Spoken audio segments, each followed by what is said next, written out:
বন্ধুরা, তোমরা যদি চ্যানেলে নতুন হও তাহলে এই ভিডিওতে একটা লাইক করে চ্যানেলটাকে সাবস্ক্রাইব করে দাও। কি গরম পড়েছে, আর উঠতে পারছি না। সারাদিন খেটেও খাবার পেলাম না। টুনি, যদি আমরা এইখানে একটা আম গাছ চারা রোপণ করি তাহলে গাছগুলো বড় হলে আমরা সেখানে আসতে পারবো। এইখানে গাছ লাগাবো। হ্যাঁ, এই ঠিক জায়গা।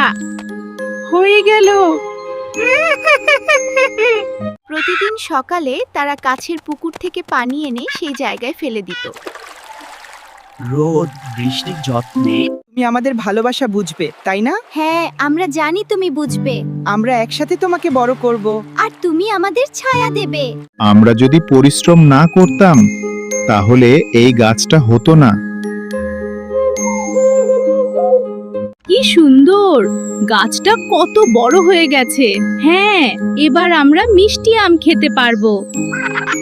গাছ বড় হতে হতে একসময় পুরো মাঠটাকে সবুজে ঢেকে দিল। পাখি এসে সেই গাছের ছায়ায় বসতে লাগলো। টুনি আর টুনা আকাশে উড়ে উড়ে গাছটার দিকে তাকিয়ে গর্ব করে বলল, ছোট্ট চেষ্টা থেকেই বড় কিছু সৃষ্টি হয়, তাই না বলো? এভাবেই তাদের পরিশ্রমে জন্ম নেয় এক সুন্দর আম গাছ, যা সবার মাথার ছায়া হয়ে দাঁড়ালো, সবার উপকারে এলো। তোমরা এই গল্পটা থেকে কি শিখলে? যে পরিশ্রম আর একসাথে কাজ করলে ছোট উদ্যোগ থেকেও বড় ফল পাওয়া যায়।